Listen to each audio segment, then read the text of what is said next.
Okay, now question number 6. There is a rectangular garden reserved for school and length and breadth of plot in ratio 11:4. तो जब भी ratio दिया है तो उससे सबसे पहले मल्टीप्लाई करना है x से, यानी 11x और 4x। अब इसमें लेंथ दी है 11x और ब्रेड्थ दी है 4x। Then at the rate of 100 rupees per meter it will cost village panchayat 75,000 to fence the plot। Fence करना मतलब इसकी बाउंड्री बनाना। बाउंड्री बनाने के लिए सबसे पहले तो आपको पेरीमीटर निकालनी पड़ेगी। तो पेरीमीटर आपको याद होगा 2 इंटू लेंथ इंटू ब्रेड्थ। इसकी लेंथ है 11x और ब्रेड्थ है 4x। तो पेरीमीटर आ गई 2 इंटू 15x यानी कि 30x। ठीक है, अब इसकी कॉस्ट है 100 रुपीज पर मीटर और मीटर है इस 30x, यानी टोटल कॉस्ट हो गई इसकी 30 इंटू 100। जबकि दी हुई कॉस्ट कितनी है 75,000 और हमारी निकली कॉस्ट है 30x इंटू 100। तो यहाँ से आप x की वैल्यू निकाल सकते हैं 75,000 upon 30 into 100। 1 2 0 cut 3 0 cut 20 cut ने x की वैल्यू आपकी 25 आ गई। तो आपकी लेंथ है 11x यानी 11 इंटू 25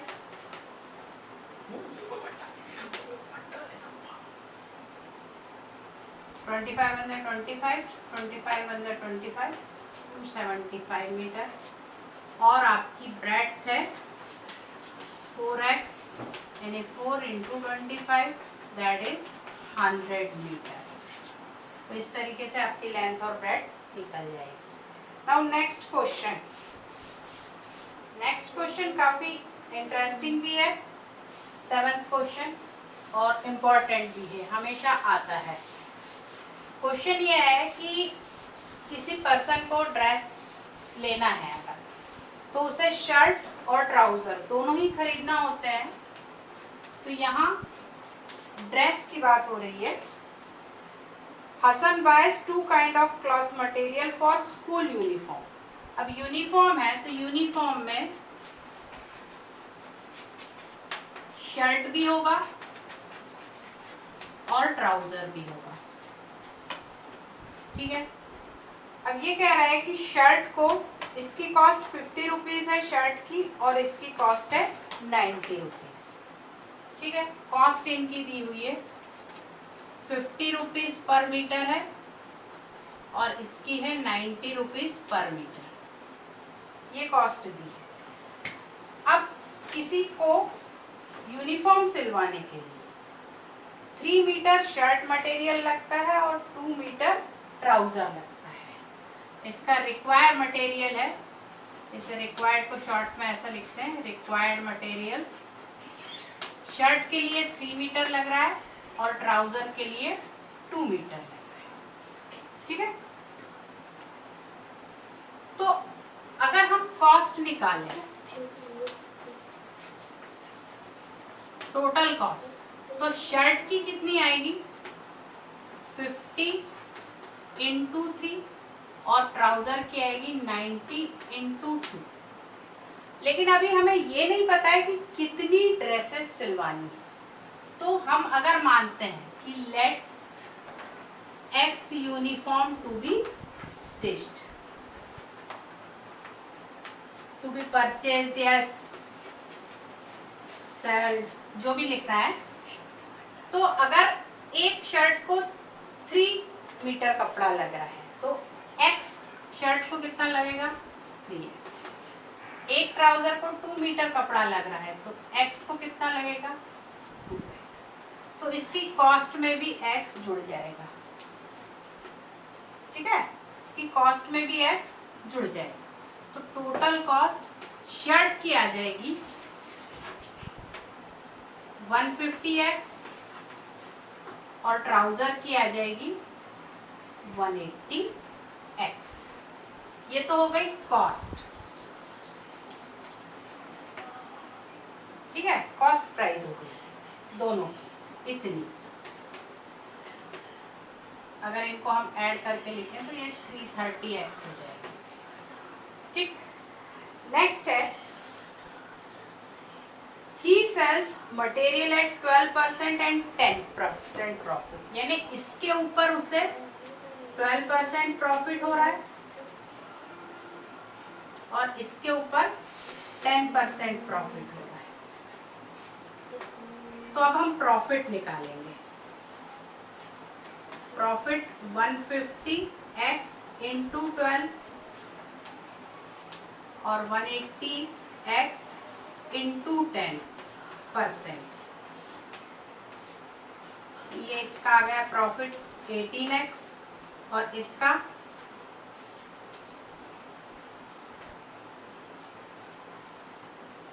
भी आ गया 18x। तो टोटल प्रॉफिट कितना है 18x शर्ट का और 18x ट्राउजर का, ये आया 36x। अब हमारी कॉस्ट प्राइस इतनी थी, प्रॉफिट इतना है। तो सेलिंग प्राइस आपको पहले से आती है। सेलिंग प्राइस हम कैसे निकालते हैं, selling price is equal to cost price plus profit. हमारी कॉस्ट प्राइस 330 थी, प्रॉफिट हमारी 36x है, तो ये हमारी आ गई 366x हमारी सेलिंग प्राइस। अब क्वेश्चन में हमें सेलिंग प्राइस दी हुई है 3660, सेलिंग प्राइस हमारी दी हुई है 36600 इज इक्वल टू 366x। तो यहाँ से x की वैल्यू कितनी आसानी से निकल सकती है 36600 upon 366, x is equal to 100, ठीक। मतलब उसने अगर x की वैल्यू हम यहाँ रखते हैं तो 300 शर्ट है, 300 मीटर इसका कपड़ा लिया है और 200 मीटर इसका कपड़ा लिया है, तो हमारा आंसर आएगा 200 मीटर।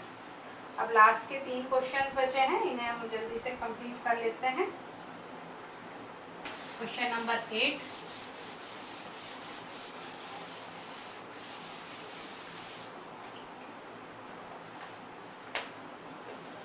क्वेश्चन 8 है, डियर हैं कुछ, हमें पता नहीं कितने हैं। Let total deer be x। अब इसमें से हाफ यानी x/2 ये कहाँ गए हैं ग्रेजिंग यानी कि घास चरने गए हैं। तो बचे कौन से, बचे भी x/2, ठीक है। अब इनके भी 3/4 जो ये बचे हैं, इनके 3/4 यानी x इंटू 3/4 ये कहाँ गए हैं, ये पानी पीने गए हैं, ड्रिंकिंग वाटर, और बचे 9 है। तो टोटल डियर हमारे x थे, तो हमारी इक्वेशन कैसे बनेगी, टोटल डियर तो हमारे x है, उसमें से आधे ये घास चर रहे हैं, आधे के आधे यानी कि x/2 इंटू 3/4 यानी कि 3x/8 और ये 9, ये मिलके टोटल x बन रहे हैं। अब हम इसे इक्वेशन को सॉल्व कर लेंगे, तो इसका एलसीएम 8 आ जाएगा, ये जाएगा 4x plus 3x plus 9 is equal to x, 7x/8 plus 9 is equal to x, so 9 is equal to x minus 7x by 8 LCM आ जाएगा तो 8x minus 7x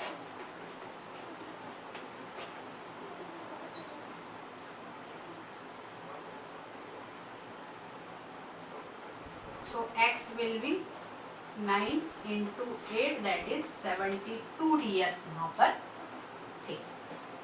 Last two questions. 9.